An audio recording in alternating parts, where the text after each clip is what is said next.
वरहमतुल्लाहि वबरकातुहू। अल्हम्दुलिल्लाहिल्लज़ी वकफ़ा सलामुन अला इबादिहिल्लज़ीना इस्तफ़ा अम्मा बाद फ़क़द क़ालल्लाहु तबारक व तआला फ़िल क़ुरआनिल मजीद वल फ़ुरक़ानिल हमीद बिस्मिल्लाहिर रहमानिर रहीम। कुतिबा अलैकुमुस सियामु कमा कुतिबा अलल्लज़ीना मिन क़ब्लिकुम लअल्लकुम तत्तक़ून। मोहतरम सामीन व नाज़रीन, अल्हम्दुलिल्लाह ताला रमज़ानुल मुबारक का बाबरकत महीना चल रहा है। आप तमाम हज़रात को अल्लाह ताला रमज़ानुल मुबारक की सआदतें, बरकतें, खुशियाँ नसीब फ़रमाए। कुरान मजीद की एक आयत मैंने अभी आप लोगों के सामने तिलावत की है। कुतिबा अलैकुमुस सियामु कमा कुतिबा अलल्लज़ीना मिन क़ब्लिकुम, कि लोगों, जिस तरह पहली उम्मतों पर अल्लाह ताला ने रोज़े फ़र्ज़ किए थे, इसी तरह तुम पर भी अल्लाह ताला ने एक महीने के रोज़े मुक़र्रर फ़रमाए हैं। और इन रोज़ों का मकसद और इन रोज़ों का मतलब कुरान मजीद में अल्लाह ताला ने ये बयान फ़रमाया है कि लअल्लकुम तत्तक़ून, ताकि तुम परहेज़गार बन जाओ, नेक बन जाओ।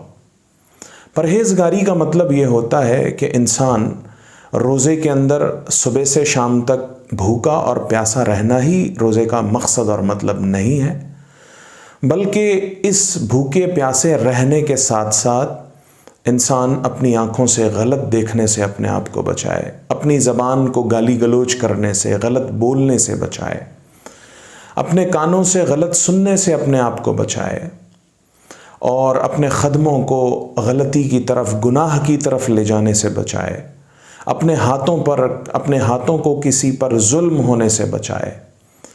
इन सारी चीज़ों को करने का नाम रोज़ा होता है। और ये भी याद रखें, बहुत से लोग हमारे यहाँ ये समझते हैं कि ये सारी पाबंदियाँ सिर्फ़ रमज़ान की हद तक हैं। नहीं, रमज़ानुल मुबारक के महीने में साल भर ज़िंदगी हमें कैसे गुजारनी है, इसकी ट्रेनिंग दी जाती है कि इंसान हकीकी मानों में इंसान बना रहे। हर आदमी है, लेकिन जब उसके अंदर अच्छाइयाँ आती हैं, अखलाक आते हैं, नेकी आती है, वो दूसरों को मदद करने वाला बनता है, दूसरों के साथ अच्छाई करने वाला बनता है, दूसरों के साथ हमदर्दी करने वाला बनता है, तो जब वो जाकर इंसान कहलाता है। अल्लाह के रसूल अलैहिस्सलाम ने फरमाया कि सबसे बेहतरीन मुसलमान या इंसान कौन है? अल्लाह के रसूल अलैहिस्सलाम ने फरमाया, जो अपनी ज़बान से और अपने हाथों से अल्लाह की किसी मखलूक़ को तकलीफ़ न पहुँचाए, यानी बिल्कुल अमन और सलामती के साथ जो रहे और दूसरों को भी अमन और सलामती का पैगाम दे, वो हकीकी मानों में सही और सच्चा मुसलमान होता है। रोज़े की हालत में हमें यही सिखाया जाता है कि हम सिर्फ़ खाना पीना ही नहीं छोड़ते, बल्कि हम अपनी गलत आदतों को निकालते हैं, अपनी गलत चीज़ों को अपनी ज़िंदगी से निकालने की फ़िक्र करते हैं, अपने गुनाहों से अपने आप को बचाने की फ़िक्र करते हैं, अपनी ज़िंदगी को अच्छी बनाने की फ़िक्र करते हैं। और इसी तरह हम अपने माहौल को, अपने गाँव को, अपने बस्ती को, अपने मुल्क को अमन और सलामती का पैगाम देने के लिए ये रोज़ा रखवाया जाता है। तो रोज़ा बहुत अहम चीज़ है, और इस्लाम के फ़राइज़ात में से ये भी एक अहम तरीन फ़र्ज़ है रोज़ा रखना।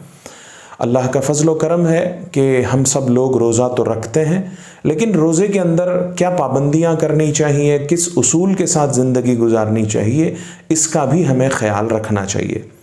एक हदीस में रसूलुल्लाह सल्लल्लाहु अलैहि वसल्लम ने इरशाद फरमाया कि बहुत से लोगों को रोज़े में भूखा और प्यासा रहने के अलावा कुछ भी नहीं मिलता। वो सुबह से शाम तक भूखे प्यासे रहते हैं, लेकिन उनकी ज़िंदगी से गाली गलौज नहीं जाती, उनकी ज़िंदगी की बुराइयां नहीं जाती, उनकी ज़बान पर कंट्रोल नहीं होता, उनकी ज़बान से गलत अल्फाज निकलना बंद नहीं करते, अपनी ज़िंदगी को दुरुस्त करने की फ़िक्र नहीं करते। तो अल्लाह के रसूल अलैहिस्सलाम ने फरमाया, ऐसे रोज़े का कोई फ़ायदा नहीं, सिर्फ भूखा और प्यासा रहना होता है। तो इसीलिए एक हदीस पाक में रसूलुल्लाह सल्लल्लाहु अलैहि वसल्लम ने फरमाया कि रोज़ा इंसान को जहन्नम की आग से, दोज़ख से बचाने वाली ढाल है। ढाल के माने होते हैं, जंग में अगर कोई हम पर आगे से हमला करे, तलवार से जब हमला करता है तो उसे बचने के लिए एक गोल सी शील्ड जो हम पकड़ लेते हैं, ताकि वो मार हम पर ना लगे बल्कि उस पर आए। अगर जदीद ज़बान में मैं कहूँ तो ऐसा कह लें कि जैसे बुलेट प्रूफ होता है, वैसे ही अल्लाह के रसूल ने फरमाया कि रोज़े में जब इंसान सही तरीक़े से रोज़ा रखता है تو وہ جہنم سے محفوظ ہو جاتا ہے، جہنم سے وہ پروٹیکٹ ہو جاتا ہے، اللہ تعالیٰ اس کو دوزخ سے بچا لیتا ہے۔ تو کہنے کا مطلب و مقصد یہ ہے کہ روزے کی حالت میں ان چیزوں کا خیال رکھیں کہ صرف بھوکے پیاسا رہنا ہی نہیں ہے ہم لوگوں کو، بلکہ اپنی زندگی کے اندر جو بھی غلطیاں ہیں، جو بھی عیب ہیں، کون ایسا انسان ہے جس سے غلطیاں نہیں ہوتی، کون ایسا انسان ہے جس کے اندر عیب نہیں ہے، لیکن ان عیبوں کو دور کرتے ہوئے اپنی زندگی کو اچھی بنانے سے ہماری دنیا بھی کامیاب ہوتی ہے، آخرت بھی کامیاب ہوتی ہے۔ اللہ سے میں دعا کرتا ہوں کہ اللہ تبارک و تعالی ہم سب کی عبادت کو، روزوں کو، رمضان کو اللہ تعالی قبول کرے، اور ہم سب کو صحیح معنوں میں صحیح طریقے سے صرف رمضان کی سحری اور افطاری اور دن بھر بھوکے رہنا ہی نہیں، بلکہ اپنی زندگی کو صحیح معنوں میں کامیاب زندگی بنانے کی فکر کریں گے۔ اللہ تعالی ہمیں عمل کی توفیق عطا فرمائے۔ وما علینا الا البلاغ۔